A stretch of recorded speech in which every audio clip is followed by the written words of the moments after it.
बच्चों आज की वीडियो में हम class 12 physics chapter 6 electromagnetic induction की एनसीईआरटी एक्सरसाइज के क्वेश्चन करेंगे। क्वेश्चन नंबर 1 की वीडियो बच्चों ऑलरेडी अपलोडेड है जिसमें काफी डिटेल में ये सभी पार्ट्स एक्सप्लेन किए गए हैं, तो आपको इसका लिंक डिस्क्रिप्शन में मिल जाएगा। तो आप पहले क्वेश्चन नंबर 1 अच्छे से समझ लेंगे, उसके बाद क्वेश्चन नंबर 2 देखेंगे। Use Lenz law to determine the direction of induced current in the situation described in figure 6.16।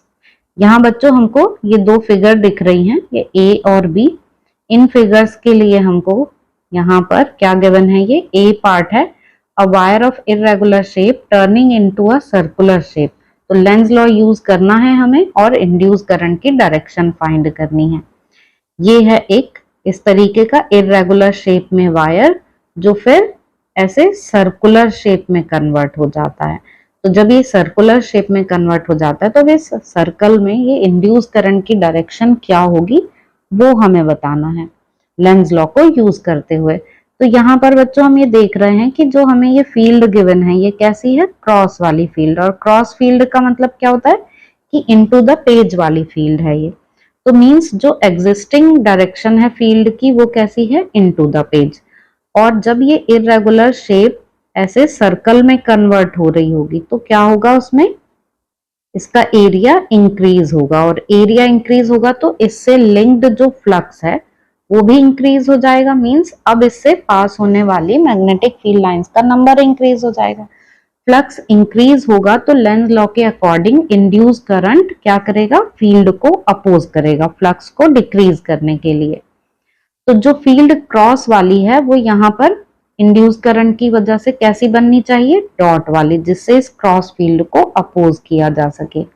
और डॉट वाली फील्ड मींस आउटवर्ड डायरेक्शन में फील्ड। और आउटवर्ड डायरेक्शन की जो फील्ड है उसको राइट हैंड थंब रूल से हम देखें कि सपोज ये हम बना रहे हैं ऐसे आउटवर्ड डायरेक्शन है फील्ड की, तो करंट की डायरेक्शन क्या होगी, राइट हैंड थंब रूल से इस वायर को ऐसे होल्ड करें, थंब को हम रखें मैग्नेटिक फील्ड की डायरेक्शन में, तो ये जो डायरेक्शन इसमें आएगी ये एंटी क्लॉकवाइज, फिंगर्स की जो डायरेक्शन है, फिंगर्स के कर्ल की डायरेक्शन। अगर हमने राइट हैंड से ऐसे इसको थंब को रखा है मैग्नेटिक फील्ड की डायरेक्शन में, तो फिंगर का जो कर्ल है वो हमको किसकी डायरेक्शन देगा, इंड्यूस्ड करंट की डायरेक्शन। और ये कैसी डायरेक्शन है, ये है एंटी क्लॉकवाइज। फ्लक्स इंक्रीज हो रहा है तो जब भी फ्लक्स इंक्रीज होता है तो जो एग्जिस्टिंग फील्ड है उसके अपोजिट डायरेक्शन में फील्ड बनती है। तो क्रॉस वाली फील्ड है तो डॉट में बनेगी, और डॉट में फील्ड बनने के लिए करंट की, इंड्यूस करंट की डायरेक्शन कैसी होनी चाहिए, anti clockwise by right hand thumb rule. इतना हमें लिखना है। अब बी पार्ट देखते हैं। यहाँ बी पार्ट में क्या है, a circular loop is being deformed into a narrow straight wire. अब यहाँ पर ये जो सर्कल है वो एक स्ट्रेट वायर में कन्वर्ट हो जा रहा है, मींस एरिया डिक्रीज हो रहा है। और जब एरिया डिक्रीज होगा तो लिंक्ड फ्लक्स जो है वो भी डिक्रीज होगा। अब यहाँ पर फील्ड हम कैसी देख रहे हैं, ये डॉट वाली फील्ड, मतलब आउटवर्ड फील्ड है। और जब ये डिक्रीज हो रहा है एरिया, तो लेंज लॉ की हेल्प से हम ये बता सकते हैं कि जो इंड्यूस करंट है वो इसको सपोर्ट करने के लिए इसी डायरेक्शन में ही फील्ड बनाएगा। मतलब जो एग्जिस्टिंग फील्ड की डायरेक्शन है उसी डायरेक्शन में फील्ड बननी चाहिए बाय इंड्यूस्ड करंट। तो अब आउट ऑफ द पेज वाली ही फील्ड बननी चाहिए, मींस ये सेम ही बनेगी इसमें भी, तो डायरेक्शन भी सेम आ जाएगी। कैसी आ जाएगी, इसमें भी एंटी क्लॉकवाइज आ जाएगी। तो इसमें एंटी क्लॉकवाइज आने का रीजन क्या है, क्योंकि यहाँ पर ये डॉट वाली फील्ड है और जो एरिया है वो डिक्रीज हो रहा है जिससे लिंक्ड फ्लक्स डिक्रीज हो रहा है। तो सपोर्ट करने के लिए, मतलब इस डिक्रीज को अपोज करने के लिए सेम डायरेक्शन में फील्ड बनेगी। और सेम डायरेक्शन मींस वही डॉट वाली फील्ड। तो यहाँ पर एंटी क्लॉकवाइज डायरेक्शन आ जाएगी by right hand thumb rule. तो इसको हम लिख लेंगे। यहाँ पर हमने ये दोनों के आंसर लिख लिए हैं कि flux linked with the loop increase हो रहा है, इसलिए लेंज लॉ के अकॉर्डिंग इसको डिक्रीज करना है। तो डिक्रीज करने के लिए इंड्यूस करंट की डायरेक्शन कैसी होनी चाहिए, एंटी क्लॉकवाइज। और ये हमें पता चलता है राइट हैंड थंब रूल से। सेम हमने ये बी पार्ट में लिख लिया कि बी पार्ट में भी जो डायरेक्शन है वो कैसी रहनी चाहिए, एंटी क्लॉकवाइज, क्योंकि यहाँ पर फ्लक्स डिक्रीज हो रहा है तो उसको सपोर्ट करने के लिए सेम डायरेक्शन में फील्ड बनेगी जो कि एंटी क्लॉकवाइज में आएगी। अब देख लेते हैं थर्ड क्वेश्चन हम इसका। A long solenoid with 15 turns per centimeter has a small loop of area 2 centimeter square। तो यहाँ भी तक इतना हमें क्वेश्चन में क्या गिवन है कि एक लॉन्ग सोलेनॉइड है और लॉन्ग सोलेनॉइड में टर्न कितने हैं, 15 टर्न्स पर सेंटीमीटर हैं, ये भी ध्यान देंगे हम। इस सोलेनॉइड में रखा गया है एक स्मॉल लूप को और इस स्मॉल लूप का एरिया कितना है, 2 सेंटीमीटर स्क्वायर। पहले तो लिख लेते हैं ये दोनों वैल्यूज जो हमने अभी पढ़ी हैं कि नंबर ऑफ टर्न्स इसमें हमें गिवन है 15 टर्न्स पर सेंटीमीटर। अब इसको हम मीटर में कन्वर्ट करेंगे, 15 अपॉन 1 अपॉन 100, तो ये आ गया 1500 और पर मीटर, ये n की वैल्यू आ गई है, number of turns per metre. तो अब उसके बाद हमको इसमें एरिया और गिवन था, तो अब यहाँ एरिया और लिख लेते हैं। एरिया है 2 सेंटीमीटर स्क्वायर, इसको मीटर में कन्वर्ट कर लेते हैं तो 2 into 10 to the power 4 metre square. Centimetre है ना, तो centimetre means 10 to the power -2 और उसका स्क्वायर तो 10 टू द पावर -4 आ गया। तो ये लॉन्ग सोलेनॉइड में एक जो स्मॉल लूप रखा है वो कैसे रखा है, placed inside the solenoid normal to its axis. जो सोलेनॉइड का एक्सिस है उसके परपेंडिकुलर रखा हुआ है ये loop. If the current carried by the solenoid changes steadily from 2 ampere to 4 ampere in 1 second, what is the induced EMF in the loop while the current is changing. तो पहले इसको हम एक फिगर से देख लेते हैं कि कैसी फिगर इसमें बनेगी और फिर देखते हैं क्या फाइंड करना है। तो यहाँ पर ये हमने बना लिया कि एक सोलेनॉइड है, ठीक है, और इस सोलेनॉइड का ये हमने कोई एक ये एक्सिस बना लिया कि ये सोलेनॉइड का एक्सिस है। अब ये बोला गया है कि सोलेनॉइड के अंदर जो लूप है इस एक्सिस के परपेंडिकुलर रखा गया है। तो एक्सिस के परपेंडिकुलर मतलब कुछ इस तरीके से ये ऐसे रखा हुआ होगा लूप। तो अब हमें एक्चुअल में यहाँ पर क्या गिवन है कि जो सोलेनॉइड है, सोलेनॉइड के अंदर रहती है यूनिफॉर्म मैग्नेटिक फील्ड।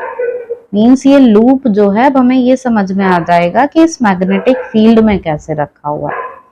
हम इसको हटा देते हैं ये। अब यहाँ पर फिगर आपको ये क्लियर हो गई होगी कि ऐसे यूनिफॉर्म मैग्नेटिक फील्ड है और उसमें इस तरीके से लूप रखा है कि जो एरिया वेक्टर है इस लूप का वो मैग्नेटिक फील्ड के साथ कितना एंगल बना रहा है, ये एरिया वेक्टर है। एरिया वेक्टर और मैग्नेटिक फील्ड कितना एंगल बन रहा है, ये 0 डिग्री का। तो बस ये हमें यहाँ पर क्लियर करना था कि बी और ए के बीच में जो एंगल है वो क्या है, 0, मीन्स मैक्सिमम फील्ड लाइन जो इससे पास हो रही है। तो फ्लक्स कैसा है इस टाइम पर, मैक्सिमम फ्लक्स है। थीटा की वैल्यू 0 के लिए, क्योंकि फ्लक्स का फॉर्मूला क्या होता है, बी ए कॉस थीटा। तो अब हम इसको और लिख लेते हैं कि हमको इसमें फ्लक्स गिवन है phi is equal to B A cos 0। तो फाई की वैल्यू हो गई बी ए, ये हमें यहाँ पर फाई गिवन है। और क्या गिवन है इसमें हमें कि करंट एक कांस्टेंट रेट पर इंक्रीज हो रहा है 2 एम्पियर से 4 एम्पियर तक। तो मींस और जो हमें इसमें वैल्यू गिवन है वो गिवन है D I by D T की। करंट की वैल्यू चेंज हो रही है विद रेस्पेक्ट टू टाइम और ये वैल्यू हमको इसमें कितनी गिवन है, 4 - 2 और इसको टाइम लग रहा है 0.1 सेकेंड का। तो मींस 2 अपॉन 0.1 और इसको क्या बोलेंगे हम, 20। ये हमको 20 एम्पियर पर सेकेंड ये वैल्यू गिवन है, ठीक है, D I by D T की वैल्यू। अब फाइंड क्या करना था इसमें हमें फाइंड करना है इंड्यूस्ड ईएमएफ। अब इंड्यूस्ड ईएमएफ का मैग्नीट्यूड फाइंड कर लेते हैं। फॉर्मूला होता है D phi by D T और डी बाय डी टी, यहाँ फाई की वैल्यू बी ए, तो ईएमएफ आ गया डी बाय डी टी और बी की value mu naught N I और यहाँ ए, ठीक है, जो किसी सोलेनॉइड के लिए मैग्नेटिक फील्ड का फॉर्मूला होता है वही यूज कर रहे हैं ना हम। यहां से कॉमन आ जाएगा म्यू नॉट एन और ये a और ये आ जाएगा di/dt। ऐसा हमने किस लिए किया, हमको वैल्यू भी di/dt की गिवन है ना, तो इस तरीके से लिख लेंगे इसको। अब यहाँ पर सारी वैल्यूज ही रखनी है बस। 4 पाई इंटू 10⁻⁻7 ये म्यू नॉट की वैल्यू, n की वैल्यू है 1500, a की वैल्यू है 2 इंटू 10⁻⁻4 और di/dt की वैल्यू हमने 20 ये फाइंड की है। अब जस्ट इसको सिंप्लीफाई करना है, तो 4 और 1500 की मल्टीप्लाई ये आ जाएगी यहाँ पर इंटू 10⁻, यहाँ -4 और 7, ये -7 और -4 ये कितनी हो गई -11।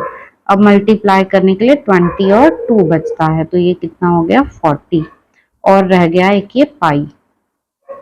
6 4 24 और इधर ये पाई लिख लेते हैं और जीरो कितनी है 1 2 3 और एक ये 4, तो 10⁻⁻11 प्लस 4। अब 24 इंटू 3.14 इंटू 10⁻⁻7। अब इसको हम ऐसे लिख लेते हैं 12 इंटू 6.28, क्योंकि 12 का टेबल तो आता है लेकिन 24 का टेबल नहीं ऐसे आता है, तो इसलिए हमने यहाँ पर 24 को 12 इंटू 2 लिख लिया, उस 12 की और उस 2 की मल्टीप्लाई कर दी 3.14 में इंटू 10⁻⁻7। तो मल्टीप्लाई करके ये 6.28 और 12 की मल्टीप्लाई करके आ जाता है 75.36 इंटू 10⁻⁻7। इसको हम लिख सकते हैं 7.5 के अराउंड इंटू 10⁻⁻6। हमने क्या किया, डेसिमल को इधर लाया कि ये 75 से 7.5 हो गया, इसलिए पावर में 1 ऐड कर देंगे। तो क्या फाइंड कर रहे थे हम, ये ईएमएफ का मैग्नीट्यूड, तो इतने वोल्ट का ईएमएफ आ गया, ये आ गया हमारा आंसर। तो ये था क्वेश्चन नंबर 3। अब देख लेते हैं क्वेश्चन नंबर 4। क्वेश्चन नंबर 4 देखते हैं हम। Rectangular wire loop of side 8 centimetre and 2 centimetre with a small cut moving out of a region of uniform magnetic field of magnitude 0.3 Tesla directed normal to the loop. What is the EMF developed? क्या find करना है, EMF find करना है across the cut if the velocity of the loop is 1 centimeter per second in a direction normal to the A part है longer side, B part है shorter side of the loop. तो पहले इतना हम देख लेते हैं क्वेश्चन को कि क्या क्या हमें इसमें गिवन है। ऐसे हमको एक रेक्टेंगुलर लूप दिया हुआ है और यहाँ पर ये ऐसे कट है और ये एक फील्ड में है, यूनिफॉर्म फील्ड में है। अब फील्ड हम क्रॉस या डॉट कोई भी ले सकते हैं, क्योंकि हमको क्वेश्चन में जस्ट क्या दिया हुआ है कि नॉर्मल है इसके, ये तो ये हमने नॉर्मल ऐसे ये फील्ड ले ली। फील्ड में से ये बाहर आ रहा है v स्पीड से। इस तरह की फिगर है कि यहाँ ये 8 सेंटीमीटर, ये वाली साइड 2 सेंटीमीटर। अब फाइंड करना है हमें कि इन दोनों एंड्स के यहाँ पर कितना पोटेंशियल डिफरेंस होगा। तो जो यहाँ पर मोशनल ईएमएफ है वो फाइंड करना है। गिवन क्या क्या है नोट कर लेते हैं। एक तो हम ये देख ही रहे हैं कि L है 8 सेंटीमीटर, B है 2 सेंटीमीटर और मैग्नेटिक फील्ड यहाँ पर 0.3 टेस्ला की है। V की वैल्यू जो है वो है 1 सेंटीमीटर पर सेकेंड। इसको हम मीटर में कन्वर्ट कर लें तो 10⁻⁻2 मीटर पर सेकेंड। और ऐसे ही ये जो है 8 सेंटीमीटर को भी 8 इंटू 10⁻⁻2 मीटर, 2 को 2 इंटू 10⁻⁻2 मीटर ऐसे लिख सकते हैं। क्वेश्चन में दो पार्ट हैं A और B। A पार्ट में ये इस तरीके से बाहर आ रहा है ऐसे, और जब ये ऐसे बाहर आएगा मैग्नेटिक फील्ड के तो L की वैल्यू ये वाली होगी, ये जो साइड है ये L होगी और इतनी ये डिस्टेंस कवर करेगा, ये 2 सेंटीमीटर की ये डिस्टेंस कवर करेगा। तो पहले A के लिए हम देख लेते हैं EMF BLV motional EMF। Motional EMF का फॉर्मूला लगेगा क्योंकि हम देख ही रहे हैं कि ये लूप मैग्नेटिक फील्ड में मूव कर रहा है। तो मैग्नेटिक फील्ड कितनी है 0.3, L की वैल्यू यहाँ पर ये 8 इंटू 10⁻⁻2 और वेलोसिटी है 10 टू द पावर माइनस 2। 8 3 जा 24, तो 2.4 into 10 to the power minus 4 इतने वोल्ट आ गए। इतने वोल्ट का यहाँ पर इंड्यूस्ड ईएमएफ डेवलप होगा। बी पार्ट के लिए देखें तो बी पार्ट में ये ईएमएफ हो जाएगा BLV से ही। बी की वैल्यू तो वही रहेगी 0.3, एल की वैल्यू चेंज हो जाएगी। अब ये इस साइड मूव कर रहा है, तो जब ये इधर मूव करेगा तो एल होगा ये 2 सेंटीमीटर उस केस में। तो यहाँ पर ये 2 into 10 to the power minus 2 और v वही 10 टू द पावर माइनस 2। तो ये आ गया 0.6 into 10 to the power minus 4।